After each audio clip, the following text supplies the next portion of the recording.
কেন কারণ কি করে করবো? আমার ঘর যদি করতে পারি মরতে যাই মানে কি করবো? কি করে ঘর করবো তোমরা বলো? গত বছরের ভয়ঙ্কর বন্যায় খানাকুলের তালিতে ভেসে গিয়েছিল বেশ কয়েকটি বাড়ি।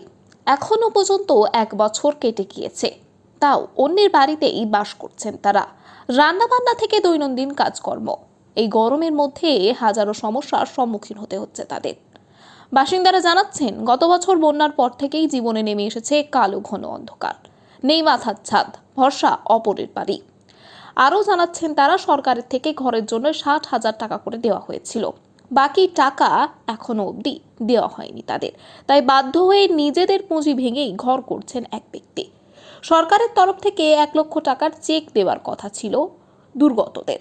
সেই সাহায্যের জন্যও গ্রাম প্রধানের কাছে গেলে তিনি বলেন, চেক ভাঙিয়ে 1 লক্ষ টাকার বদলে 2 লক্ষ টাকা দেওয়া হবে। কিন্তু 1 বছর কেটে গেলেও সেই টাকাও এখনো অবধি আসেনি। উপরন্তু মুখ খুললে আসে হুমকি। অসহায় অবস্থায় দিন কাটাচ্ছেন এলাকাবাসী। খানাকুলের তালিতের মানুষ যেন এখন শুধুই বাঁচে একটি সাহায্যকারী হাতের পথ চেয়ে। এ বিষয়ে আরো কি জানা যাচ্ছে দেখুন বিস্তারিত। 24 আওয়ার্স আরামবাগের রিপোর্ট। এখন কোথায় আছেন? এখন যে পার্টি অফিসে রয়েছে। এখনো পার্টি অফিসে আছেন? হ্যাঁ, কি করবো? আমার দিকে না খেয়ে করতে পারলে আমরা কি করে থাকবো? আমরা পয়সা নাই আমাদের, কোথায় ঘর করবো আমরা? টাকা পাননি একটা? না, একটা পাইনি আমরা।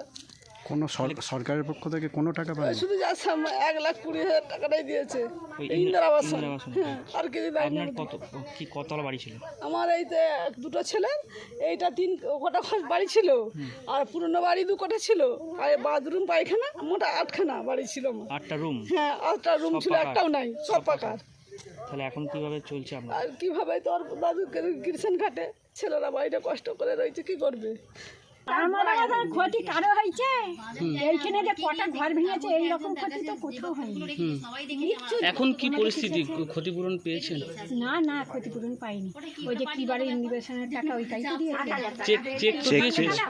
চেক দিয়ে টাকা দিয়েছে।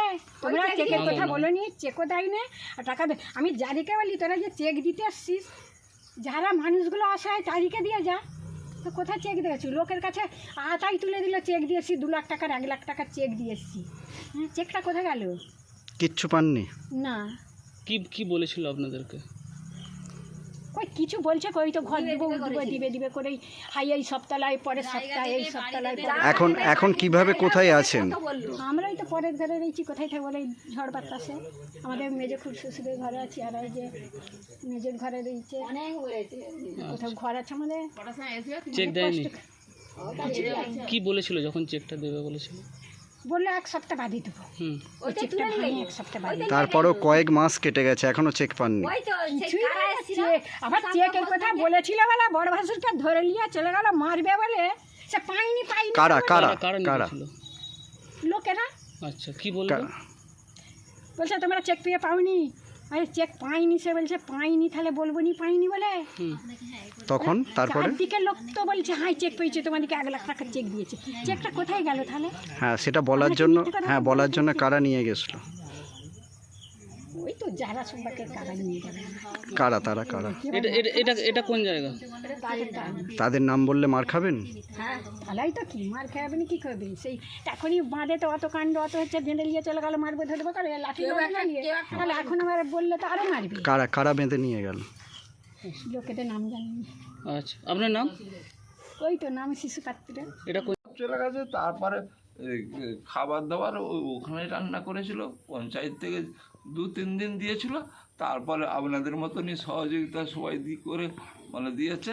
আপনার বাড়ির কি অবস্থা হয়েছিল? বাড়ির কিছু নেই।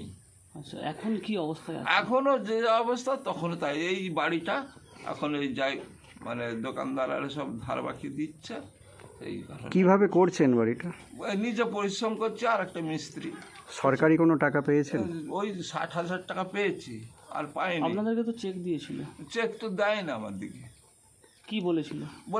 এটা চেকটা আমরা ভাঙিয়ে দেবো, প্লাস তোমার ওই 1 লাখ দিয়েছে, আমরা 2 লাখ করে দেবো। কারা বলেছিল? প্রধান বলেছিল। আর কে বলেছিল? প্রধান, তার সংঘভঙ্গ সবাই। আচ্ছা, কি বলেছিল আপনাদেরকে? আমাদেরকে বললো যে হ্যাঁ তোমরা টাকা পাবে, দেওয়া হবে পরে। আজ পর্যন্ত খাওয়া নেই। চেক পেয়েছেন? না। কেন কেন পাননি? এবারে আমি যদি বলতে যাই, আমি যে একটা কথা বলতে যাই, এখন বাবুরা সব আছে যে আমাকে হুমকি ধরে কারা? হাত থেকে দিয়ে দিলাম। কারা? কারা কারা হুমকি? কারা হুমকি দেয়? এবারে ধরুন এখনের পরিস্থিতি যা বুঝছেন তো, কারা বলুন না। এই ধরো বিজেপি আর ওই কে এখন তৃণমূলের লোকেরা। আচ্ছা, কে আপনাদের পাশাপাশি কেউ তেমন নাম? তেমন নাম বলতে আমাদের পাশাপাশি নাই, সবাই দেখুন। কে হুমকিটা দিচ্ছে আপনাদের? তখন হুমকিটা দিয়েছিল প্রধানবাবু দিয়েছিল, আচ্ছা, কিসের প্রধান শ্রেণী? এই পঞ্চায়েতের প্রধান। আচ্ছা। এখন কি অবস্থা? টাকা পাননি? না, তাহলে বাড়ি কিভাবে করছে? ওই তো আপনাকে বলে ধরেছি, আপনি কিছু দিয়েছি, আপনি কিছু টাকা দিয়ে ধার বাকি করে ওইটা পরপর আস্তে আস্তে খেটে সরকারি কিছু পাননি? না এখনো মাথা গোজার ঠাঁই কিছুই করে উঠতে পারেনি? না না না। এটা কোন জায়গা? এটা তালিত। আপনার নাম? নন্দলাল পাত্র। সন্তানের পরে মন বসছে না, প্রচুর পরিশ্রম করেও আপনি আশানুরূপ পারিশ্রমিক পাচ্ছেন না, বাড়িটা নেওয়াটাই কি সঠিক সিদ্ধান্ত ছিল? এমনই সব দ্বিধাদ্বন্দ্ব এবং জীবনের কঠিন মুহূর্তে আপনাকে সঠিক পথে পরিচালিত করবেন আন্তর্জাতিক খ্যাতিসম্পন্ন স্বর্ণপদক ও স্বর্ণ মুকুটপ্রাপ্ত ডক্টর অজয় শাস্ত্রী। তিনি শুধু আপনাকে পথই দেখাবেন না, আপনার জীবনে সত্যিকারের সুখ, শান্তি, ঐশ্বর্য, অর্থ যেন সঠিক সময় আপনার কাছে পৌঁছে দেয় সেই দায়িত্বও নেবেন। তাঁর অভিজ্ঞতা এবং জ্ঞানের আলোতে আপনার জীবন হয়ে উঠতে পারে নিরুদ্বেগ ও সমৃদ্ধির পথে ধাবমান। তাই আর দেরি নয়, স্ক্রিনে দেওয়া নাম্বারে এখনই ফোন করে ডক্টর অজয় শাস্ত্রীর সাথে যোগাযোগ করুন। কে জানেন, হয়তো একটি মাত্র ফোনই আপনার জীবনকে বদলে দিতে পারে।